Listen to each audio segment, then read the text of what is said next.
Hello friend, कैसे हो? I hope अच्छे होगे। तो आज की वीडियो में हम लेके आए वैदिक काल। तो वैदिक काल कब शुरू हुआ, क्या है वैदिक काल, ये पूरा डिटेल के साथ फिर एमसीक्यू हम करवाएंगे। तो वैदिक शब्द जो है वेद से बना है। वैदिक जो है किससे बना है? वेद से बना है। वेद का अर्थ क्या होता है? ज्ञान। क्या होता है वेद का अर्थ? ज्ञान। भारत में सैंधव संस्कृति के पश्चात जिस नवीन सभ्यता का विकास हुआ उसे हम वैदिक सभ्यता या आर्य सभ्यता के नाम से जाना जाता है। ठीक है। आर्य शब्द भाषा सूचक है जिसका अर्थ श्रेष्ठ या कुलीन होता है। आर्य शब्द का क्या होता है? श्रेष्ठ या कुलीन। कालसीय संस्कृति आर्य शब्द का अर्थ है क्या है? कालसीय जो है ये संस्कृति आर्य इसका अर्थ है यह उत्तम व्यक्ति। आर्यों का इतिहास मुख्य वेदों का ज्ञात होता है। सामान्य वैदिक साहित्य की रचना का श्रेय आर्य को दिया जाता है। आर्यों का मूल निवासी लेकर मतभेद है। ठीक है। किसी ने कहा कहाँ से आए, तो मतलब हर तरह के विद्वान ने अलग अलग बताया। तो हम आपके बारे में बता देते हैं इसका क्या मानना है। तो कश्मीर अथवा हिमालय क्षेत्र से। इस विद्वान का मानना है LD कल्लभ का। वाराणसी देश से। ये कौन माने? पंडित गंगानाथ झा। सतपथ सैदव प्रदेश से। ये किसका कहना है? तो डॉक्टर अविनाश चंद्र दास का। देविका प्रदेश मुल्तान से। ये किसने कहा? DS त्रिवेदी। दक्षिण भारत रूस से। ये किसने कहा? गाइड चाइल्ड। मध्य एशिया से मैक्स मूलर ने कहा। उत्तरी ध्रुव पश्चिम बंगाल तिब्बत से स्वामी दयानंद सती। जर्मनी से हर्ट एंड पेंका। अंग्रेजी से ग्लाइस। वैदिक काल में दो भागों में विभाजित किया है। ऋग्वेद अथवा पूर्व वैदिक काल जो है 500 से 1000 तथा उत्तर वैदिक काल जो है 1000 से 600। ऋग वैदिक काल में इतिहास में पूर्णतः ऋग्वेद से ज्ञान होता है। ऋग्वेद में लोहे का उल्लेख नहीं है। किसका उल्लेख नहीं है? लोहे का उल्लेख नहीं है। पूछेगा कौन से वेद में लोहे का उल्लेख नहीं है? तो ऋग्वेद में। उत्तर वैदिक ग्रंथ में लोहे का उल्लेख है। उत्तर वैदिक में है। ऋग्वेद नदी सूक्त 21 नदियों का वर्णन है। कितने नदी का? 21, जिसमें सबसे पश्चिम कुंभा तथा पूर्व में गंगा। ऋग्वेद अफगानिस्तान की 4 नदी हैं। कौन है? कुंभ, कुंभा, गोमती और सुवास। उल्लेख मिलता है। ऋग्वेद के 7 सैंधव प्रदेश के 7 नदियों का उल्लेख मिलता है। यह नदियाँ सरस्वती, विपाशा, परुष्णी, विस्ता, सिंधु, शतुर्दी तथा अश्विन है।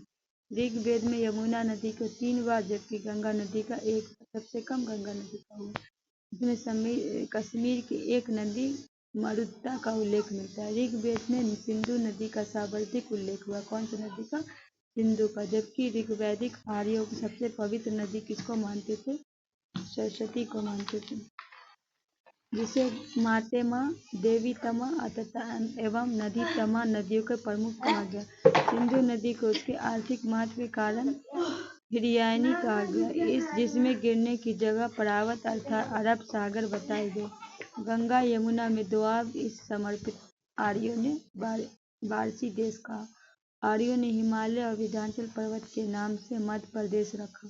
कालांतर में आर्यों ने संपूर्ण उत्तर में अपना विस्तार कर लिया, जिसे आर्यावर्त कहा जाता है, जो 1400 ईसा पूर्व से बोगतियाई एशिया माइन अभिलेख। ऋग्वेद काल में देवता इंद्र, वरुण, कौन कौन थे देवता? इंद्र, वरुण, मित्र तथा नसाद का उल्लेख मिलता है। तो देखिए प्राचीन नाम और आधुनिक नाम। अश्किन चेनाब प्राचीन नाम, अश्किन न्यू नाम जो हो गया, आधुनिक नाम चेनाब। विपाशा, व्यास, पारुष्णी, रावी, विस्ता, झेलम, कुंभा, काबुल, कुर्रम, गोमती, गोमय, सुवास्त्रु, सवार, सदानीरा, गंडक, हमेशा पानी रहने वाला,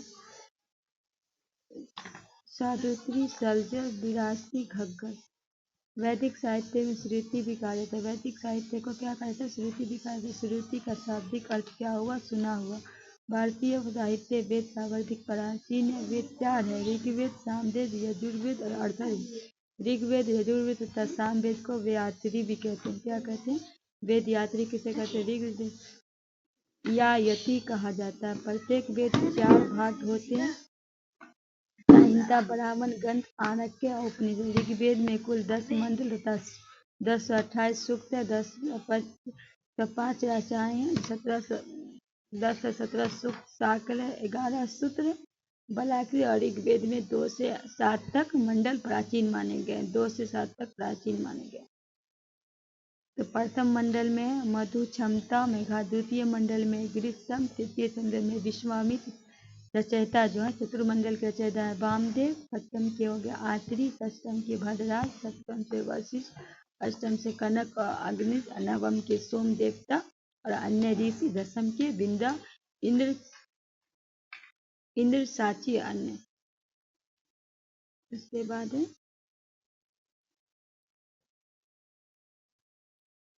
ऋग्वेद में कालिनी शब्द का अर्थ क्या है, तो नीवी कमर के नीचे पहनने वाला, नीवी को कमर के वापस कमर के ऊपर पहनने वाला, अधिवास ऊपर धारण किया जाने वाला चादर ओढ़नी, रक्षा बढ़ई, कर्मा धातु कर्म करने वाला, वेकनाथ सुखोर, आदित्य पतवार, आरती नाविक।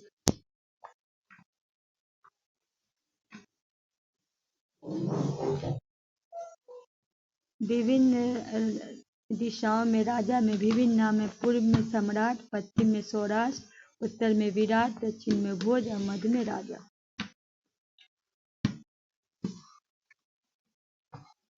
सावर्धिक 12 रत्नियों का जो उल्लेख किया गया, पुरोहित राजा के प्रमुख, परामर्शदाता सेनानी सेना का प्रमुख, ग्रामीणी या ग्रामीणी ग्राम की मुखिया, महिषी राजा की पत्नी, सूत रथ सेना नायक, संग्रहिता कोषांक, भागदूत कर एकत्रित करने वाला अधिकारी, अक्षवाप आय व्यय गणना, अक्षय भूत कीड़ा राज का मित्र, पालागल विदुष प्रतिछता प्रतिहारी या दैवारी।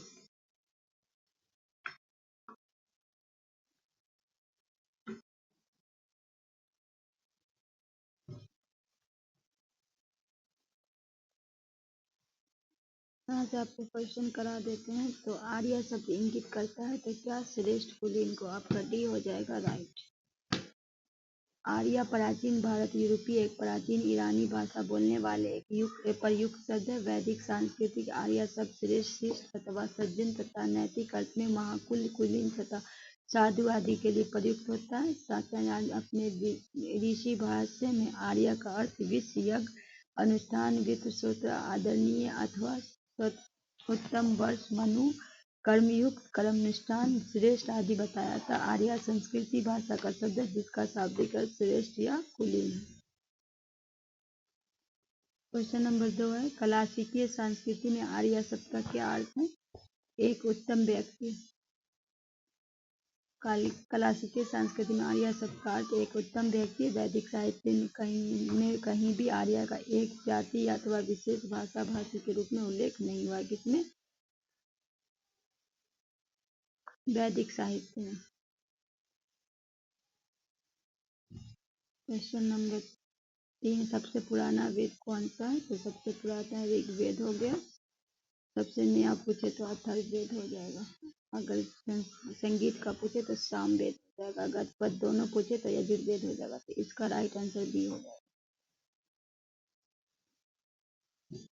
भारतीय साहित्य में वेद 4 है, ऋग्वेद, सामवेद, यजुर्वेद तथा अथर्ववेद में ऋग्वेद सर्वाधिक प्राचीन माना गया। त्रिति नाम है तो किसे कहा जाता है जिसमें तीनों वेद मिला हो। कौन कौन वेद, ऋग्वेद, सामवेद, यजुर्वेद, तीनों मिला तो उसे त्रिति कहते हैं। यहाँ दिए हुआ है ऋग्वेद, यजुर्वेद तथा सामवेद वैतीय या त्रिति कहा जाता है। क्वेश्चन 5 है, किस वैदिक ग्रंथ में वर्ण शब्द का सर्वप्रथम उल्लेख है। तो ऋग्वेद में। वर्ण शब्द का सर्वाधिक उल्लेख ऋग्वेद में मिलता है। ऋग में वर्ण शब्द रंग के अर्थ तथा कहीं कहीं व्यवसाय चिन्ह के अर्थ पर प्रयुक्त हुआ। आर्यों को गैर वर्ण तथा दासों का कृष्ण वर्ण का कहा गया। ऋग्वेद में 10वें मंडल में पुरुष सूक्त का सर्वप्रथम शूद्र शब्द मिलता है।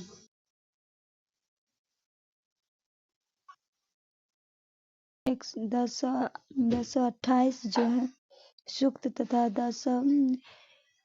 552 रचनाएं तथा मंत्र का श्लोक यजुर्वेद का कर्मकांड से वर्णित सामवेद पद गेय रूप के संगीतीय स्रोत से जिनका उद्गम पुरोहित गाथा कहा जाता। अर्थवेद में 20 अध्याय हैं, 730 सूक्त है व्यक्तिकरण के संदर्भ में। क्वेश्चन नंबर 9 है, निम्नलिखित में 4 वेदों में किसे जादुई माया, तो ये तो सबसे पुराना हो गया, इसमें गद और पद दोनों हो गया। नेक्स्ट है देखिए, इसका ऑप्शन हो जाएगा 3, जिसको नया अथर्ववेद को ही बोलते हैं। सामवेद में संस्कृत का। ऋग्वेद में रचनाएं कितनी हैं? उसके बाद है ऋग्वेद है क्या है, तो सूत्रों का संकलन। क्वेश्चन नंबर 12 सूची को मिलाना। इसका राइट आंसर सी हो जाएगा, तो 1 का हो जाएगा ऋग्वेद, एतप का हो जाएगा, बी का हो जाएगा सामवेद हो गया, पंचविश, सी का हो जाएगा आपको अथर्ववेद, सत्य, यजुर्वेद, गोपांत। यहाँ मिला हुआ है देख लीजिए, ऋग्वेद, एतप, सामवेद, पंचविश, अथर्ववेद, गोपांत, यजुर्वेद, सब। निम्नलिखित क्वेश्चन नंबर 13, निम्नलिखित में कौन बरहान ग्रंथ ऋग्वेद से संबंधित, निम्नलिखित में कौन सा बरहान ग्रंथ जो है ऋग्वेद से संबंधित है, तो एतप बरावन आपका ए राइट हो। बरहान ग्रंथ यज्ञ तथा उनके अनुष्ठान के विधि विधानों के संबंध में जानकारी देते हैं। तब ब्राह्मण तथा कौस्ती ब्राह्मण ऋग्वेद से, पंचविश या तांत्य ब्राह्मण तथा जैमिनी ब्राह्मण सामवेद से, शतपथ ब्राह्मण यजुर्वेद, जबकि गोपद ब्राह्मण अथर्व से संबंधित है।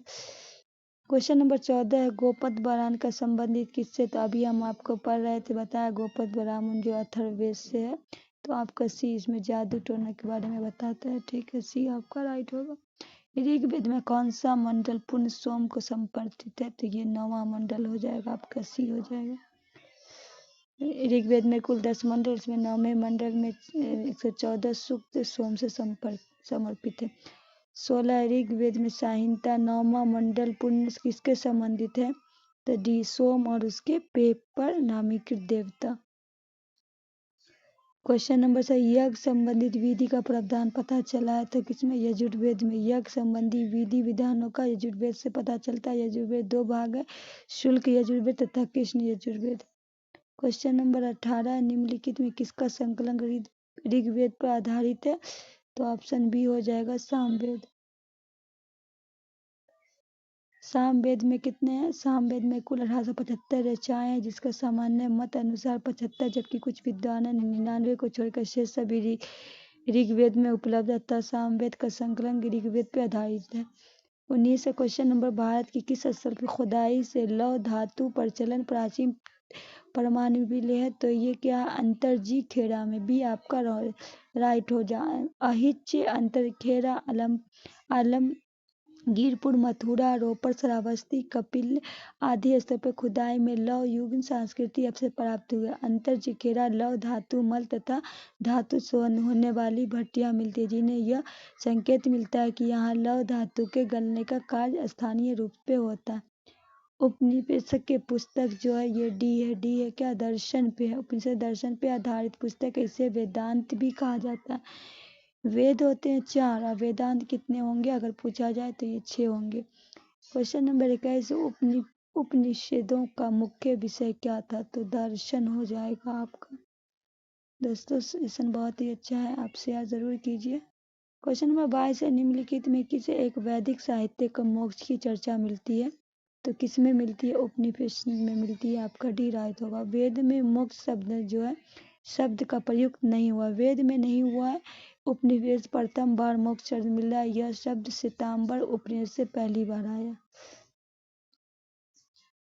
क्वेश्चन नंबर 23 है, अध्यात्म ज्ञान का विषय नचिकेता और यम का संवाद उपनिषद के प्राप्त होता है, तो किससे, कठोपनिषद से।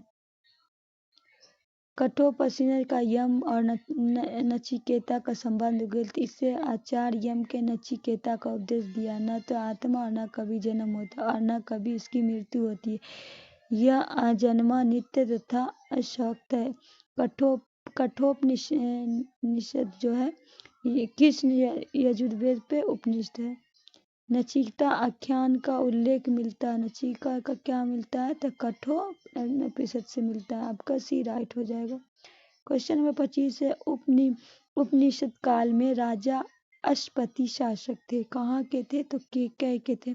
उपनिषदों के वर्णित राजाओं में विदेह के राजा जनक, पंचाल के राजा प्रभाबली, केकय के राजा अश्वति, काशी के राजा अजातशत्रु थे। देखिए सबका दे रखा है कहाँ के कौन राजा थे। क्वेश्चन नंबर 26 है, निम्नलिखित में वैदिक साहित्य का सही क्रम क्या होगा? तो वैदिक साहित्य ब्राह्मण, आरण्यक, उपनिषद। ये आपका राइट हो जाएगा।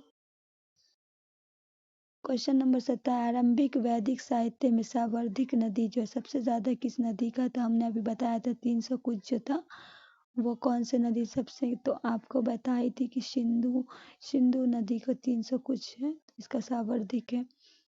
और शुद्ध नदी किसको मानते थे? कावेरी को मानते थे। ए है सिंधु नदी ऋग्वेद काल में सावर्धिक महत्व, इसके कारण उसका उल्लेख ऋग्वेद में सावर्धिक हुआ। सिंधु नदी उसके आर्थिक महत्व के कारण हिरणी कहा जाता था। क्या कहा जाता है? हिरणी नहीं कहा जाता। वैदिक नदी अश्किनी की पहचान निम्नलिखित में कौन एक साथ की जाती है? तो चेनाब नदी। वैदिक नदी अश्किन की पहचान चेनाब नदी से की गई, अतः विकल्प सी उत्तर होगा। क्वेश्चन नंबर 29 है, ऋग्वेद में निम्नलिखित में किन नदियों का उल्लेख अफगानिस्तान के साथ आर्यों के संबंध का सूचक है? तो कुंभा, कुर्मु। ये बताई थी आपको। ऋग्वेद का उल्लेख कुंभा, काबुल, कुर्रम, गोमती, गोमल एवं सुवास्तु सवात नदी अफगानिस्तान में बहती। इन नदियों का उल्लेख यह स्पष्ट होता है कि आर्य अफगानिस्तान के साथ गहन संबंध था। इससे लगता है कि आर्य का वहां से संबंध था। क्वेश्चन नंबर 30 है, वैदिक नदी कुंभा स्थान कहाँ निर्धारित होनी चाहिए? तो वैदिक नदी अफगानिस्तान। ठीक है। क्वेश्चन इसको मिलाना है तो देखिए क्या सूची एक को 2 से सम्मिलित कीजिए। तो इसमें जो है देखिए कुंभा है, ठीक है, तो इसको हम आपको में सदा नीरा जो है वो आपका हो जाएगा, क्या हो जाएगा? गंडक हो जाएगा। परुष्पनी किसको बोला जाता? एक मिनट रुक जाइए।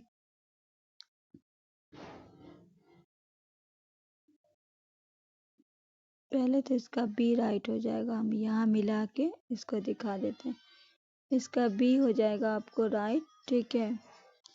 कुंभा काबुल, कैसे कुंभा, परुष्पुनी, रावी मिलाई थी, सदानीरा गंडक, सती याश्वती सतलज हो जाएगा। ठीक है। निम्नलिखित में कौन सा, रुकिए क्वेश्चन को थोड़ा ये कर देते हैं। निम्नलिखित में कौन सा प्रथा चतुर्थ वेदों काल में प्रचलित हुई थी? कौन सा प्रथा? तो ए और सी दोनों होगा। धर्म, अर्थ, काम का मोक्ष और ब्रह्मचार्य गृहस्था। तो इसका हो जाएगा ए और सी दोनों। क्वेश्चन नंबर 33 है, धर्म तथा ऋतु भारत में प्राचीन वैदिक सत्ता का एक केंद्रीय विचार को चिह्नित करते हैं। इस संदर्भ में कौन सा विचार? धर्म व्यक्ति के दो दायित्व एवं स्वयं को दूसरे के प्रति कर्तव्य पर संकल्पना था। ऋतु मूलभूत नैतिक विधान जो सृष्टि और उसके अंतहीन सारे तत्वों पर क्रियाकलाप के, तो इसमें से कौन आपका सही होगा, क्या नहीं होगा?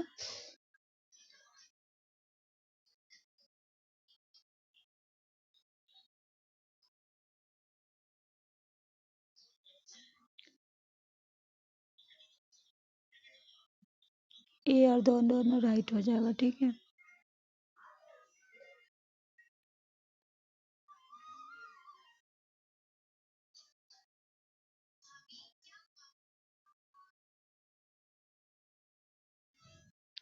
क्वेश्चन नंबर 34 है, भारतीय संस्कृति के अंतर्गत ऋतु का अर्थ क्या है? रीत का क्या है? तो ये प्राकृतिक नियम है। क्या है? रीत का बड़का प्राकृतिक। ऋग्वेद जो हमें धर्म के अतिरिक्त दूसरा शब्द रीत मिलता है। सभी देवताओं का संबंध रीत विश्व के नैतिक और भौतिक व्यवस्था से माना गया। ऋग्वेद में इसका वर्णन सृष्टि आदि के सर्वप्रथम रीत का उत्पत्ति हुई थी। रीत के द्वारा विश्व में सुव्यवस्था प्रतिष्ठा स्थापित होती है। यह विश्व की व्यवस्था का नियामक है। उसके बाद है क्वेश्चन नंबर 35, निम्नलिखित में वैदिक देवता किसे उनका पुरोहित माना जाता था? निम्नलिखित में वैदिक देवताओं में किसे उनका? तो बृहस्पति को। क्वेश्चन नंबर 36, निम्नलिखित में कौन सा बरहादिनी थी जिसे कुछ वेद मंत्रों की रचना की थी? तो कौन? लोपामुद्रा। लोपामुद्रा।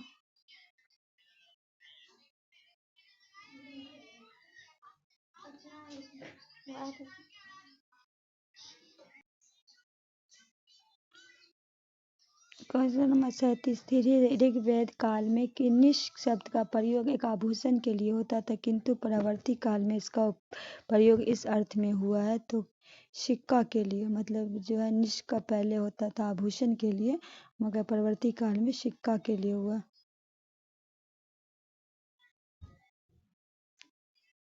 38। ऋग्वैदिक काल में निष्क किस अंग का आभूषण होता था तो गला का होता था। ऋग्वैदिक काल में निष्क गले का पहना जाने वाला एक प्रकार का हार था। साथ में निष्क वैदिक काल में विनिमय का एक माध्यम भी था। 39 मतलब 39 है। प्राचीन भारत का निशाका जाने जाते हैं। प्राचीन भारत में तो स्वर्ण आभूषण।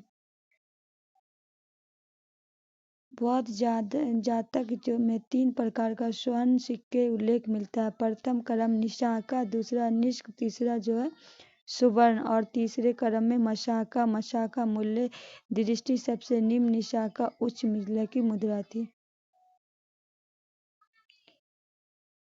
बोगज कोई महत्वपूर्ण है क्योंकि यहाँ से प्राप्त अभिलेखों में वैदिक देवता एवं देवी के नामोल्लेख प्राप्त हुए थे। बी आपका राइट हो जाएगा। एशिया माइनर स्थित जो है बोगोजोइक के 14वीं शताब्दी में ईसा पूर्व अभिलेख में ऋग्वैदिक काल में देवता इंद्र, वरुण, मित्र तथा नक्षत्र का उल्लेख मिला है। उससे ज्ञात होता है कि वैदिक आर्य ईरानी होकर भारत आए थे।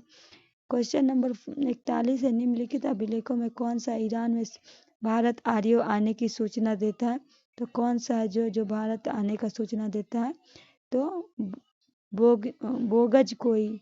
आपका सी राइट हो जाएगा।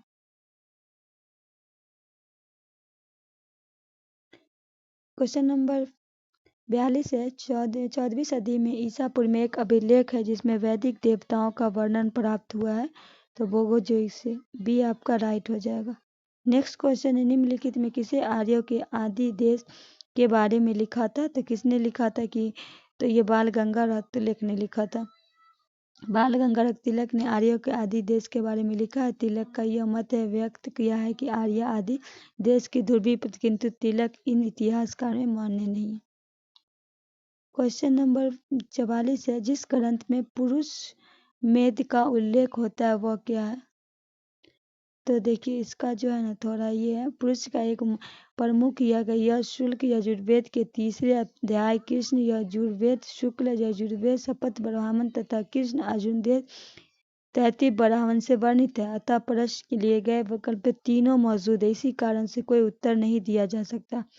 इतिहासकार ने केवल शपथ ब्राह्मण में चर्चा करते करते उसे पुरुष में की एक में चर्चा करते हैं। 45 है। शतपथ ब्राह्मण का उल्लेखित राजा विधेय माधव से संबंधी ऋषि थे। कौन थे इनमें से तो ऋषि गौतम, राहु, गंडी। आपका राइट हो जाएगा। नेक्स्ट क्वेश्चन है। उत्तर वैदिक काल में निम्नलिखित में किनको आर्य संस्कृति धूल समझा जाता था। किसे समझा जाता था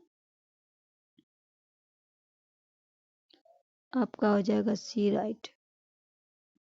उत्तर वैदिक काल में नगरीकरण प्रक्रिया आरंभ हो चुकी थी। कुरु 45 समय में प्रमुख नगर बन गए थे तथा नगर वैदिक सभ्यता का मुख्य केंद्र। नेक्स्ट क्वेश्चन है कि गोत्र शब्द का सर्वप्रथम हुआ था तो गोत्र शब्द का ऋग्वेद में, गोत्र शब्द का सर्वप्रथम उल्लेख ऋग्वेद में हुआ था। गोत्र शब्द का मूल अर्थ अथवा वह स्थान जहाँ समूचे कुल का गोधन पाया जाता। 48 है। पूर्व वैदिक आर्यों का धर्म प्रमुख था। क्या था प्रकृति पूजा।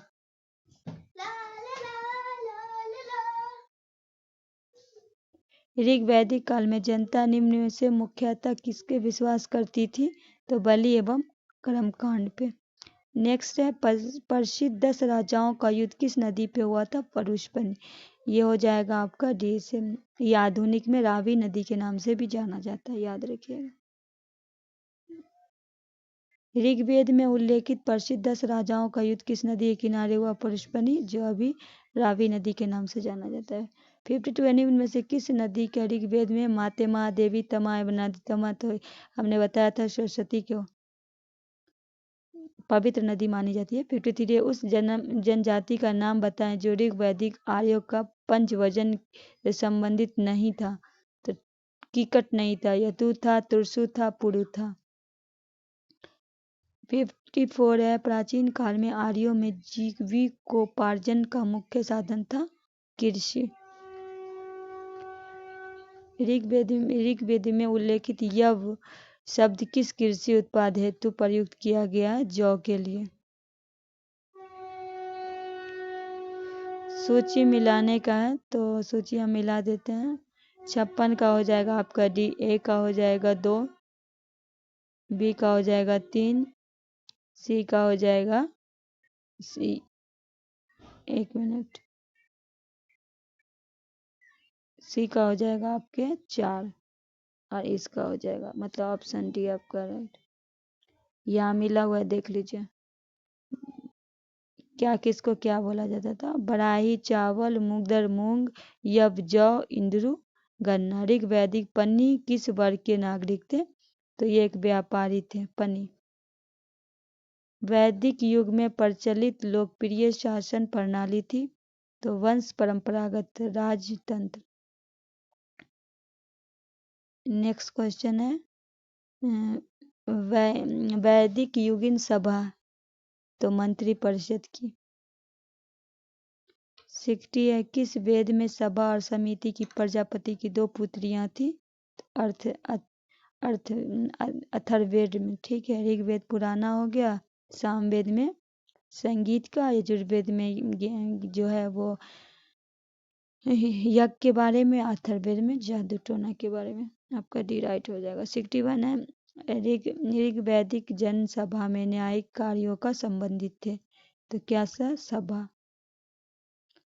62 है आयुर्वेद अर्थात जीवन की विज्ञान का उल्लेख सर्वप्रथम मिला है तो अथर्ववेद में। ठीक है, ऋग वैदिक धर्म था तो बहुदेववादी। 64 सावर्धिक ऋग वैदिक सूक्त समर्पित है तो इंद्र से, सबसे ज्यादा किससे? इंद्र से। 65 है निम्नलिखित में किसे ऋग्वेद में युद्ध देवता समझा जाता था? तो इंद्र को। बी आपका राइट हो जाएगा। 66 है ऋग्वेद में सावर्धिक संख्या में मंत्र संबंधित है तो अग्नि से। 67 है वैदिक देवता इंद्र के विषय में कौन सा कथन जो है सही उत्तर इसका जो चुनने के लिए बताया गया? इसका हो जाएगा 1 और 4 दो सही है। क्या हो जाएगा? 1 और 4 सही है। झंझावत के देवता थे, ठीक है, इंद्र के बारे में, और वर्षा के देवता थे, झंझावत के और वर्षा के। 68 है निम्नलिखित में पूर्व वैदिक आर्यों का सर्वाधिक लोकप्रिय देवता कौन थे? तो पूर्व में इंद्र थे।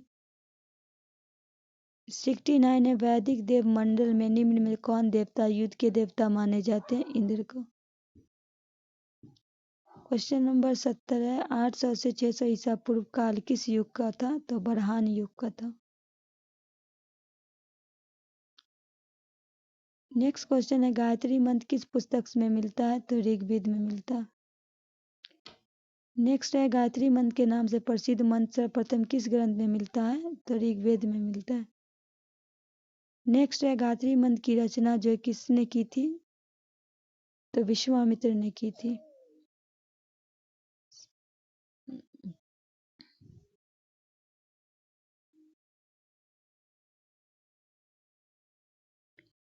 सर्ग प्रतिसर्ग वंश मनव्रत और वंशाचुरित संकेतक है तो पुराणों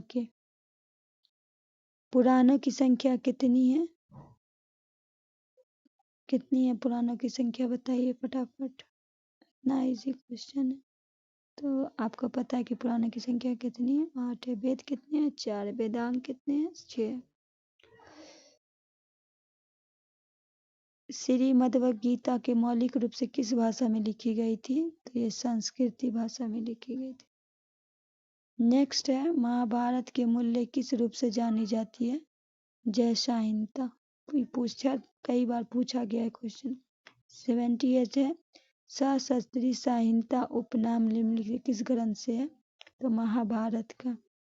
हिंदू पौराणिक कथा के अनुसार समुद्र मंथन हेतु किस सर्प के रस्सी के रूप में स्वयं को प्रस्तुत किया है? तो वासुकी ने। नेक्स्ट क्वेश्चन है, किस काल में अछूत का अवधारणा स्पष्ट रूप से उदय हुई थी? धर्मशास्त्र में। डी आपका राइट होगा। सत्यमेव जयते शब्द किस उपनिषद से मिलता है?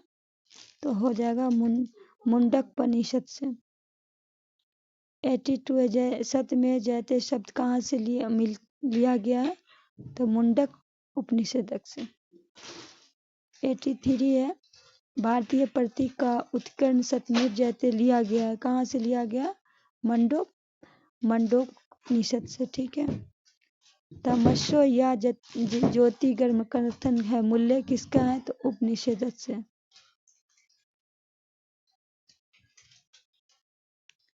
क्वेश्चन नंबर 85 है, किस उपनिषद का शाब्दिक अर्थ सफेद घोड़ा है? इनमें से कोई नहीं। अब देखिए, इसको पढ़ देते तभी समझिएगा। विकल्प दिए गए कि उपनिषद का तार्प सफेद घोड़ा नहीं है। श्वेताश्वर उपनिषद का अर्थ क्या है? श्वेताश्वर उपनिषद का अर्थ सफेद घोड़ा द्वारा ढोया गया। ठीक है। उसके बाद नेक्स्ट है, सत्यकाम जावाल का कथा जो अनबाही माँ होने पे लाछन चुनौती देती है, उसका उल्लेखित है छठों उपनिषद से। सी आपका राइट हो जाएगा। 87 ऋग्वैदिक का मूल्य लिपि थी, तो किसे? बराही लिपि। ऋग्वैदिक मूल्य लिपि जो है बराही थी। ऋग्वेदी में 10 मंडल है तथा 1080 सूक्त। ऋग्वेदी के पुरोहित को होता कहा जाता है। वैदिक कर्मकांड में होता क्या होता है? तो ऋग्वैदिक संबंध, होता का संबंध है किससे? ऋग्वेद से। अवसेता और ऋग्वेद के समानता। अवसेता किस क्षेत्र की संबंधित है? ईरान से। क्वेश्चन नंबर 90, वैदिक काल में किस जानवर को अघन्या कहा जाए? तो गाय को। वैदिक काल में गाय को अघन्या न मारने योग्य माना गया। गाय की हत्या था उसे घायल करने वाले व्यक्ति की मृत्यु दंड से देश से निकालने की व्यवस्था वेद में दी गई है। 91 ऋग्वेद में अधन्या का प्रयोग किया जाता है गाय के लिए। 92 ऋग्वेद में कई परिच्छेद का प्रयुक्त अधन्या सबसे संबंधित है गाय के लिए।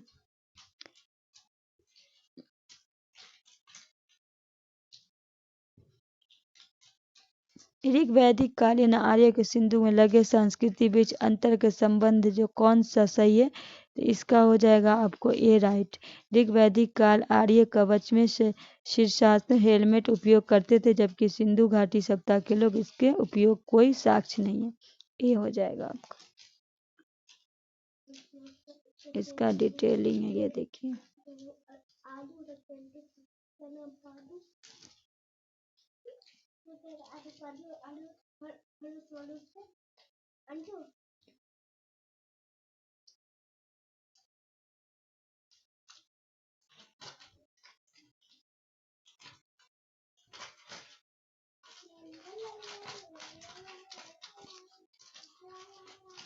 ऋग्वैदिक काल में प्रारंभ जो है निम्नलिखित से महत्वपूर्ण मूल्यवान संपत्ति साझा जाता है।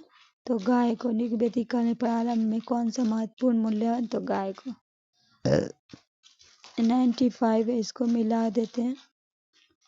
यहाँ देखिए 95 का यहाँ ऑप्शन डी होगा, पर यहाँ अच्छे से मिला हुआ है क्वेश्चन, पहले देख लीजिए। सिंधु घाटी सभ्यता, उत्तर वैदिक समाज, ऋग्वैदिक मध्यकाल, तो इधर इसको मिलाया गया है। सिंधु घाटी आपको पता है कि ये नगरीय सभ्यता थी। उत्तर वैदिक कृषक का था। ऋग्वैदिक समाज चरागाह, मध्यकाल जमींदारी। 96 प्राचीन भारत के समाज का प्रसंग निम्नलिखित शब्दों में कौन सा शब्द 3 वर्ग में नहीं है? तो कोश नहीं है, वंश है, कुल है, गोत्र है। संस्कार जो है कितने भागों में? तो 16 भागों में बांटा गया। 98 है, जीवी को पढ़ने हेतु वेद वेदांग पढ़ने वाले अध्यापक कहलाते थे उपाध्याय।